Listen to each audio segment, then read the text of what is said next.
Bugun men pensionerlar uchun juda muhim masalani tushuntiraman. Mehnat daftarchasidagi bitta yozuv. Arxivdan olingan bitta ma'lumotnoma yoki ish staji noto'g'ri hisoblanganini tasdiqlovchi bitta hujjat pensiyani sezilarli oshirishi mumkin. Ayrim holatlarda bu farq oyiga 5 ming so'm bo'ladi. Ayrim holatda 1 million so'mdan oshadi. Juda katta staj va yuqori ish haqi tasdiqlansa, pensiya miqdori oyiga 30 ming so'mgacha ko'tarilishi ham mumkin. Shuning uchun bu ma'lumotni e'tiborsiz qoldirmang. Bu faqat bugungi pensionerlarga emas, ertaga pensiyaga chiqadigan har bir odamga tegishli. Hozirning o'zida kanalga obuna bo'ling, videoga like bosing. Chunki men hozir oddiy odamlar ko'pincha bilmaydigan, lekin puliga bevosita ta'sir qiladigan masalani bosqichma-bosqich tushuntiraman. Men amaliyotda eng ko'p ko'radigan muammo shuki, odam pensiyaga chiqqanida unga pensiya tayinlanadi. Lekin u pensiya qanday hisoblanganini tekshirmaydi. Ko'pchilik davlat o'zi hisoblagandir, xato bo'lmasa kerak deb o'ylaydi. Aslida esa pensiya hisob-kitobida har bir yil, har bir oy, ba'zan har bir yozuv muhim. Mehnat daftarchasida ishga kirgan sana, ishdan bo'shagan sana, lavozim, tashkilot nomi, buyruq raqami va sana to'g'ri yozilgan bo'lishi kerak. Agar shu yozuvlarda noaniqlik bo'lsa, ba'zi davrlar stajga qo'shilmay qolishi mumkin. Avval ko'p narsa qog'oz hujjatlarga bog'liq edi. Mehnat daftarchasi asosiy dalil bo'lgan. Tashkilot yopilgan bo'lsa, arxivdan ma'lumotnoma olish kerak bo'lgan. Ish haqi to'g'risidagi ma'lumotlar ham ko'pincha arxivlarda saqlangan. Hozir esa elektron bazalar, yagona reyestrlar, raqamlashtirilgan ma'lumotlar paydo bo'ldi. Bu yaxshi tomoni, chunki ayrim ma'lumotlarni tezroq topish mumkin. Lekin yomon tomoni ham bor. Eski davrda ishlagan odamlarning ma'lumotlari bazaga to'liq kiritilmagan bo'lishi mumkin. Shunda odamning haqiqiy staji bor, lekin tizimda ko'rinmaydi. Natijada pensiya kamroq chiqadi. Men bu yerda eng muhim fikrni aytaman. Pensiya tayinlangani bilan masala tugamaydi. Agar sizda qo'shimcha hujjat, mehnat daftarchasida e'tibordan chetda qolgan yozuv, arxiv ma'lumotnomasi yoki ish haqi to'g'risidagi dalil bo'lsa, pensiyani qayta hisoblatish huquqingiz bo'lishi mumkin. Ko'pchilik aynan shu narsani bilmaydi. Kimdir endi kech bo'ldi deb o'ylaydi. Kimdir mening qo'limdan nima keladi deydi. Lekin amaliyotda ko'p holatlarda qo'shimcha staj tasdiqlansa yoki yuqoriroq ish haqi davri topilsa, pensiya qayta hisoblanadi. Endi men qanday yozib pensiyani oshirishi mumkinligini aniq tushuntiraman. Birinchi navbatda bu mehnat staji bilan bog'liq yozuvlar. Masalan, odam 1952 yildan 1935 yilgacha zavodda ishlagan, keyin boshqa joyga o'tgan. Mehnat daftarchasida ishga kirgani yozilgan, lekin ishdan bo'shagani haqidagi yozuv xira. Muhr o'qilmaydi yoki buyruq raqami noto'g'ri. Pensiya tayinlashda shu davrning bir qismi shubhali deb olinmasa, odam 5 yil yoki 10 yil stajdan ayrilishi mumkin. Bu esa pensiya miqdoriga bevosita ta'sir qiladi. Ikkinchi muhim masala ish haqi. Pensiya miqdori faqat stajga emas, ayrim hisob davrlaridagi daromadga ham bog'liq bo'lishi mumkin. Agar odamning eng yaxshi maosh olgan yillari hisobga olinmagan bo'lsa, pensiya past chiqadi. Masalan, bir ayol 1995 yildan 1990 yilgacha tikuv fabrikasida brigadir bo'lib ishlagan. Oddiy ishchi bo'lgan davrida maoshi pastroq bo'lgan. Brigadirlik davrida esa qo'shimcha haq, mukofot ustama olgan. Agar arxivda aynan brigadirlik davridagi ish haqi ma'lumotlari topilsa, pensiya qayta hisoblanganda farq katta bo'lishi mumkin. Uchinchi masala imtiyozli staj.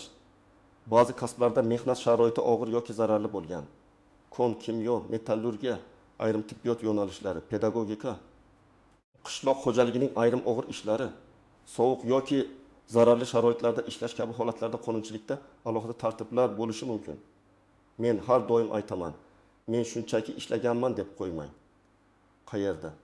Qanday sharoitda, qanday lavozimda ishlaganingizni aniqlang. Chunki lavozim nomi noto'g'ri yozilsa, imtiyozli davr oddiy staj sifatida hisoblanib qolishi mumkin. Masalan, bir erkak 20 yil davomida qurilishda oddiy ishchi deb yozilgan. Aslida u payvandchi bo'lgan, zararli sharoitda ishlagan, unga sut berilgan, qo'shimcha ta'til berilgan, ustama to'langan. Lekin mehnat daftarchasida lavozim umumiy yozilgan. Agar u arxivdan buyruqlar, shtat jadvali, ish haqi vedomoslari yoki lavozimni tasdiqlovchi ma'lumotnoma olsa, pensiya masalasida muhim o'zgarish bo'lishi mumkin.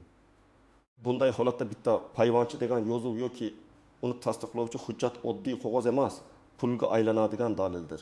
Yana bir misol. Pensiona ayol 12 yil ishlagan deb o'ylaydi. Pensiya hujjatlarida esa 25 yil staj ko'rsatilgan. Farq qayerda? Tekshirilsa, u 1990 yillarda bir fermer xo'jaligida, keyin tuman iste'mol jamiyatida ishlagan davrlari bazada yo'q. Mehnat daftarchasida yozuv bor, lekin muhr noaniq. U arxivga murojaat qiladi. Arxivdan buyruq nusxasi yoki ish haqi ma'lumotnomasi topiladi. Shundan keyin 7 yil staj qo'shiladi. Natijada pensiya har oy oshadi. Bu oshish 200 ming so'm ham bo'lishi mumkin. 700 ming so'm ham bo'lishi mumkin. Hammasi staj, ish haqi, pensiya turi va hisob-kitobga bog'liq. Endi oyga 300 ming so'mga oshadi degan gapni to'g'ri tushunish kerak. Men hech kimga hamma pensionerning pensiyasi birdan 3 millionga oshadi deb aytmayman. Bu noto'g'ri bo'lardi. Lekin ayrim holatlarda odamning pensiyasi juda past hisoblangan bo'ladi. Chunki uning katta staji, yuqori ish haqi yoki imtiyozli davrlari umuman kiritilmagan bo'ladi. Masalan, sobiq rahbar, muhandis, shifokor, ustama olgan mutaxassis yoki zararli ishlab chiqarishda ishlagan odamning hujjatlari to'liq topilsa, pensiya sezilarli oshishi mumkin. Ba'zan yangi hisob-kitob bilan avvalgi pensiya orasidagi farq juda katta bo'ladi. Kimlar albatta xavotirlanish kerak? Birinchidan, pensiyasi juda past chiqqan, lekin uzoq yillar ishlagan odamlar. Agar siz 30 yil ishlagan bo'lsangiz, lekin pensiyangiz minimal darajaga yaqin bo'lsa, albatta tekshirtiring. Ikkinchidan, eski Sovet davrida 1990-yillarda tashkilotlar qayta tuzilgan paytda ishlaganlar. O'sha davr hujjatlarida ko'p chalkashlik bo'lgan. Uchinchidan, tashkiloti yopilib ketganlar. Zavod, fabrika, shirkat, kolxoz, sovxoz, kooperativ, kichik korxona tugatilgan bo'lsa, hujjatlar arxivga topshirilgan bo'lishi kerak. To'rtinchidan, mehnat daftarchasida muhr xira, san'at tushunarsiz, lavozim noto'g'ri, familiya imlosi boshqacha bo'lganlar.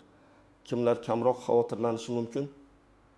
Agar sizning barcha ish davrlaringiz elektron bazada to'liq ko'rinsa, mehnat daftarchasi yozuvlari aniq bo'lsa, ish haqi ma'lumotlari to'g'ri kiritilgan bo'lsa va pensiya tayinlash vaqtida hamma hujjatlar tekshirilgan bo'lsa, xavotir kamroq. Lekin baribir men har bir pensionerga pensiya ishini bir marta sinchiklab tekshirtirishni maslahat beraman. Chunki hatto bitta yil ham ahamiyatli bo'lishi mumkin. Endi istisnolar va ko'pchilik bilmaydigan nozik joylarga o'tamiz. Birinchi nozik jihat, mehnat daftarchasida yozuv borligi har doim ham yetarli bo'lavermaydi. Agar yozuv qonuniy talabga mos bo'lmasa, masalan, buyruq raqami yo'q, tashkilot nomi noto'g'ri, muhr o'qilmaydi yoki yozuv tuzatilgan bo'lsa, qo'shimcha tasdiqlovchi hujjat talab qilinishi mumkin. Shuning uchun odam daftarchamda bor-ku deb tinchlanib qolmasligi kerak. Ikkinchi nozik jihat. Familiya, ism yoki otasining ismi o'zgargan bo'lsa, hujjatlar bir-biriga ulanmay qolishi mumkin. Masalan, ayol turmushga chiqqandan keyin familiyasini o'zgartirgan. Mehnat daftarchasida eski familiya, pasportda yangi familiya. Agar nikoh guvohnomasi yoki familiya o'zgarganini tasdiqlovchi hujjat bo'lmasa, arxiv ma'lumotnomasi aynan shu odamga tegishli ekanini isbotlash qiyinlashadi.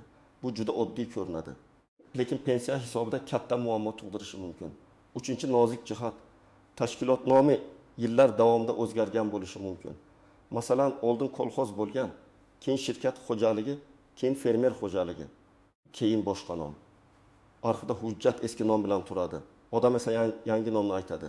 Shuning uchun arxivga murojaat qilganda faqat hozirgi nomni emas, o'sha paytdagi nomni, tumanini, viloyatini, taxminiy ishlagan yillarni, lavozimni ko'rsatish kerak. Qanchalik aniq yozsangiz, hujjat topilish ehtimoli shunchalik oshadi.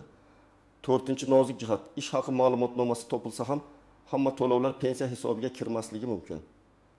Masalan, bir martalik yordam, ayrim kompensatsiyalar, xizmat safari pullari yoki qonunchilikda hisobga olinmaydigan to'lovlar bo'lishi mumkin. Lekin doimiy maosh, ustama, mukofot, lavozim oyligi kabi to'lovlar ahamiyatli bo'lishi mumkin.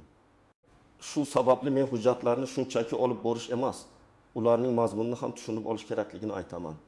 5-nozik jihat, arxiv ma'lumotnomasi noto'g'ri yoki to'liq bo'lmasligi mumkin. Ba'zan arxiv xodimi faqat ishga kirgan va chiqqan sanani beradi, lekin ish haqi yoki lavozim bo'yicha ma'lumotni kiritmaydi.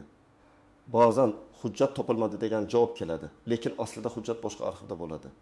Masalan, tuman arxivida emas, viloyat arxivida, tashkilotning huquqiy vorisida yoki idoraviy arxivda saqlanishi mumkin. Shuning uchun birinchi javob salbiy bo'lsa ham, darrov taslim bo'lmang.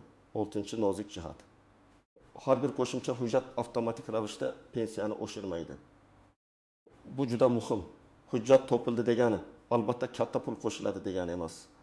Pensiya qayta hisoblanadi, natija esa amaldagi formulalarga, stajga, ish haqi nisbatiga, pensiya turiga va boshqa omillarga bog'liq. Lekin hujjat bo'lmasa umuman imkoniyat yo'q. Hujjat bo'lsa hech bo'lmaganda tekshirtirish imkoniyati paydo bo'ladi. 7-chi nozik jihat. Ayrim odamlar faqat og'zaki javob bilan cheklanib qoladi. Masalan, boradi, so'raydi. Kimdir sizga bo'lmaydi deydi. U qaytib ketadi. Men bunday qilmaslikni har bir murojaat yozma bo'lsin. Yozma ariza bering, qabul qilingan sanasi va raqamini oling. Javob ham yozma bo'lsin. Chunki keyin tushunmovchilik bo'lsa, aynan yozma javob asos bo'ladi. Endi aniq nima qilish kerakligini bosqichma-bosqich aytaman. Birinchi qadam uyingizdagi barcha hujjatlarni yig'ing. Mehnat daftarchasi, eski mehnat shartnomalari, buyruq nusxalari, ish haqi ma'lumotnomalari, diplom, harbiy bilet, farzand tug'ilganlik guvohnomalari, nikoh guvohnomasi, familiya o'zgargan hujjatlar, mukofot unvon hujjatlari. Korxona bergan ma'lumotnomalar bo'lsa, hammasini bir joyga to'plang. Ikkinchi qadam, mehnat daftarchasini oddiy ko'z bilan emas, tekshiruvchi kabi ko'rib chiqing. Har bir ish joyi bo'yicha ishga kirgan sana bormi? Ishdan bo'shagan sana bormi? Lavozim yozilganmi? Buyruq raqami ko'rsatilganmi? Muhr bormi? Tashkilot nomi aniqmi? Agar biror joyda bo'shliq bo'lsa, masalan, ishga kirgan yozuv bor, lekin bo'shagan yozuv yo'q bo'lsa, bu darhol e'tibor talab qiladi. 3-chi qadam, pensiya tayinlangan hujjatlaringizni tekshirtiring. Pensiya miqdori qanday chiqarilgan, qancha staj olingan, qaysi davrlar hisobga kiritilgan, qaysi ish haqi davri asos qilib olingan, shularni bilishingiz kerak. Buning uchun pensiya jamg'armasining tuman yoki shahar bo'limiga murojaat qilasiz. Murojaatda menga pensiyamni hisoblashda inobatga olingan ish staji, ish haq davrlari va hisob kitob asoslari haqida yozma ma'lumot berishingizni so'rayman deb yozish mumkin. 4-chi qadam, agar mehnat stajida kamchilik ko'rsangiz, arxivga murojaat qiling. Arizada ishlagan tashkilot nomini, tuman va viloyatni, ishlagan taxminiy yillaringizni, lavozimingizni, familiyangiz o'sha paytda qanday bo'lganini aniq yozing. Agar tashkilot yopilgan bo'lsa, uning hujjatlari qayerga topshirilganini aniqlash kerak. Buni tuman arxivi, viloyat arxivi, hokimlik, tashkilotning huquqiy vorisi yoki tegishli idora orqali so'rash mumkin. 5-chi qadam, faqat staj emas, ish haqi ma'lumotini ham so'rang. Ko'p odam faqat falon yillarda ishlaganman degan ma'lumotnomani oladi.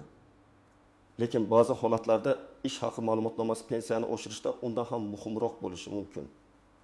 Arizada ishlagan davrim bo'yicha lavozimim va ish haqi miqdorlari to'g'risida ma'lumotnoma berishingizni so'rayman deb yozing. Agar aniq yillarni bilsangiz, masalan, 1936-1991 yillar deb ko'rsating. 6-chi qadam, hujjatlarni olgach, ularni pensiya jamg'armasiga qayta hisoblash uchun topshiring. Arizada taqdim etilayotgan qo'shimcha hujjatlar asosida pensiyamni qayta hisoblab berishingizni so'rayman deb yozing. Hujjatlarni shunchaki ko'rsatib ketmang. Nusxasini topshiring. Qabul qilinganini tasdiqlovchi belgi yoki ro'yxat oling. Asl hujjatlarni imkon qadar o'zingizda saqlang. Faqat zarur hollarda ko'rsatib nusxasini topshiring.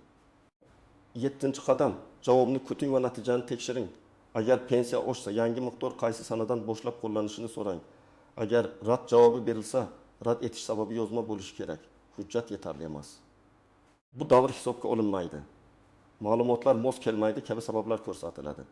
Shunda siz keyingi qadamni bilasiz. Qo'shimcha hujjat topish, xatoni tuzatish yoki yuqori tashkilotga murojaat qilish. 8-chi qadam, agar siz mustaqil tushunmasangiz, huquqshunos, pensiya masalalari bo'yicha mutaxassis yoki tajribali arxiv xodimidan maslahat oling. Lekin hech kimga hujjatlaringizning asl nusxasini ishonib topshirib qo'ymang, ayniqsa. Men sizga pensiyani 3 million qilib beraman, faqat oldindan pul bering degan odamlar bo'lsa, ehtiyot bo'ling.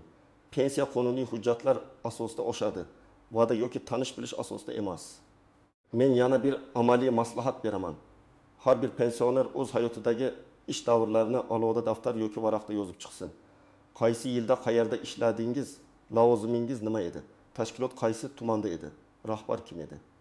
Siz bilan birga ishlagan guvohlar bormi? O'sha tashkilot keyin qanday nom olgan? Bu ma'lumotlar arxiv izlashda juda yordam beradi. Chunki 34 yil oldingi voqeani xotirada tiklash qiyin. Lekin tizimli yozsangiz ko'p narsa esga tushadi. Yana bir misol keltiraman. Bir pensioner erkakning pensiyasi kam chiqqan.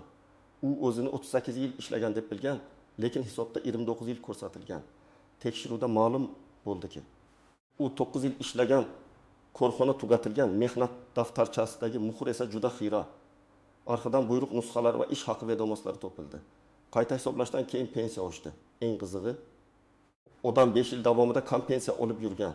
Chunki hech qachon hisob kitobni so'ramagan.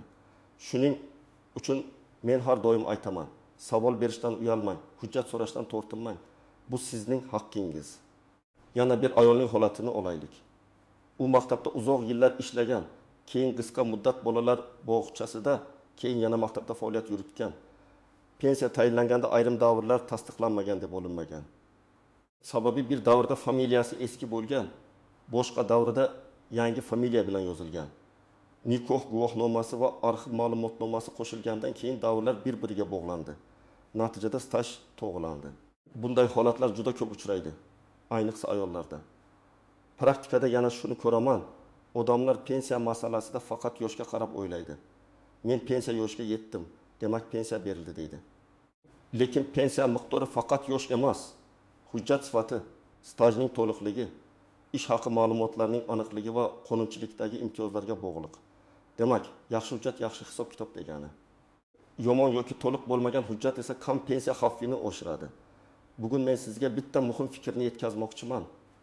Mehnat daftarchasidagi yozuv, arxiv ma'lumotnomasi yoki ish haqi to'g'risidagi hujjat pensiyangizni oshirishi mumkin. Bu hamma uchun bir xil 30.000 so'm qo'shiladi degani emas.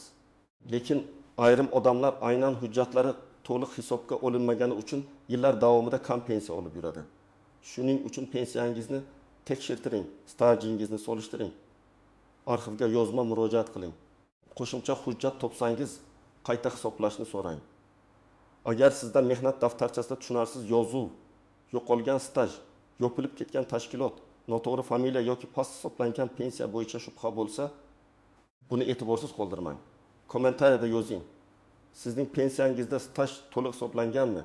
Arxivdan hujjat olganmisiz? Qaysi muammoga duch kelgansiz? Videoga like bosing, kanalga obuna bo'ling va bu ma'lumotni ota-onangiz, qo'shnilaringiz, qarindoshlaringizga yuboring. Chunki ba'zan bitta hujjat odamning har oy oladigan pulini butunlay o'zgartirib yuboradi.